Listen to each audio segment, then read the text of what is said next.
how did I figure out that I'm trans? Let's talk about it. I've known that I was definitely not male for a very long time. When I was young, I would throw coins in the wishing wells, and I would wish that I'd wake up in the body of a girl with no one ever remembering that I was a guy. And I was wishing this at the age of 7. I used to beg my older sister to put me in dresses and makeup and help me look girly. And then, I'd go hang out with her and her friends and just have a grand time as a girl. And this was when I was 8 to 10 years old. And then eventually my parents put a stop to it because they thought my sister was bullying me. They didn't know I was asking her to do this. Fast forward a few years to about 14 to 16, and I'm starting to learn that it's not okay for me to be trans. It's not okay for me to want to be a girl, for me to not feel like a boy. This is not normal. This is not right. These are the things that my homophobic and transphobic father was telling me. And I was still very much in the closet. The amount of duress that this put on me actually caused a fracture in my psyche. In 2017, I was diagnosed with DID, dissociative identity disorder. For years, I would have multiple different sides of who I was, mostly two. It was the version that my dad wanted me to be, a chip off the old block, super Republican, trying to become a cop, wanted to join the military, following his footsteps. And then there was the real me. And these two drastically different personalities just kept growing further and further and further apart. After my diagnosis of DID, I started going through some really intense therapy for many, many years. My first name change from my birth name to a gender-neutral name was an attempt at getting the masculine side and the feminine side to merge back and trying to just make one whole person again. It was in the process of all this therapy that I started getting into drugs. I used them as an escape from my life because it was too much to have one side of me that is this hyper feminine person and this other side of me that is trying to be just like my abusive father. I still struggle with memory lapses today. In fact, I didn't even remember that I had actually come out as trans to all of my friends 7 years ago. I only remembered that yesterday because I was reading through an old blog post that I used to use as a diary. I had a memory pop up that was oh, hey, remember this website? You used to have a diary blog on that site years ago, and you talked about it all the time. We should go back and see what our thoughts were. And I went through it, and there was a whole section about how I had come out to everyone and was finally accepting myself, yada, yada, yada, and that I'd learned my wife was bi, and that all my friends were okay with it, and it was all hunky-dory happy. And I don't remember any of this at all.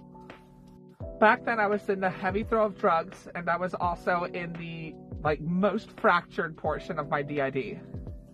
Until now, I haven't really talked about it because it's not something that I want to be known for, but it is important to this story of figuring out how I'm trans. So here we are.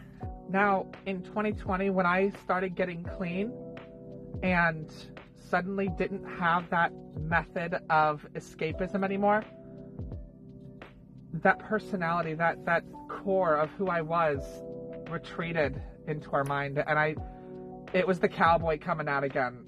Dealing with the dissociation, it was easier to let the beard grow in and just be Mr. Macho Man and roll with it and don't show emotion and be just like your father because trauma.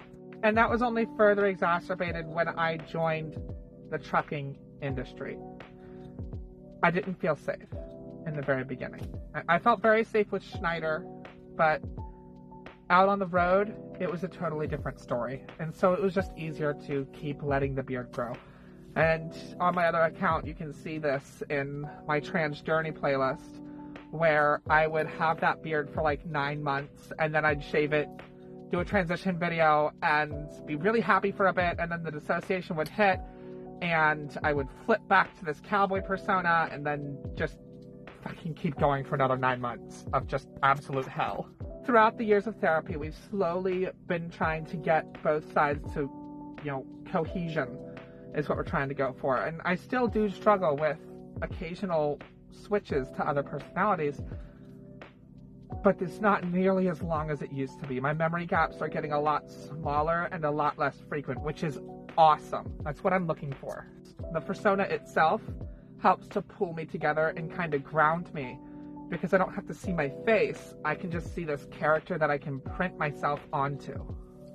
Now for my second coming out, which was, I thought was my first time coming out as trans, but apparently I'd already done it in like 2018. But in 2023, I told everyone that, hey, I'm trans, I'm going to start transitioning. And they were all like, you don't say. Because, I mean, I'd already told them 7 years prior. And then they were just confused as all get out as to why I started having the beard again and stopped being feminine out of nowhere. And my whole personality flipped. And it was only my close friends that knew about the DID I was struggling with. And they just accepted it and let it roll. So back to the story. In early 2023, I finally started driving solo. I had been a team driver for the first couple years of my driving career, and so I was never actually alone. Just like from birth up until then, I was never alone. I always had roommates or friends over, and so I was never alone with my own thoughts. And then in early 2023, I started driving solo and being alone 24/7, and now I'm stuck with my own thoughts, and there's nobody around me to judge me. It was over those 8 months that I started to realize that what I called boy mode was just for safety. It was for avoiding confrontations in public, and it was because I had convinced myself again that my wife was straight and that she would leave me if I transitioned, because I couldn't remember that I had come out already and that she was okay with it and that she was bi. I just didn't have any memory of that. And we just didn't talk about it. And so eventually I shaved the beard after 9 months because I couldn't take it anymore. The forced masculinity was starting to kill me. And I went full femme. That lasted a little bit before he came back. And then it was one more set of 4 months of forced masculinity before we finally got the picture that, yes, we're trans. We can't do this. We can't be a guy. This is too painful. And so we shaved again, and then we started seeking HRT, and our therapist helped us with that. And now I'm about 1 year and 3 months into my transition. And I am so much happier for it. My memory gaps are getting smaller. My switches aren't happening nearly as often. It's exciting.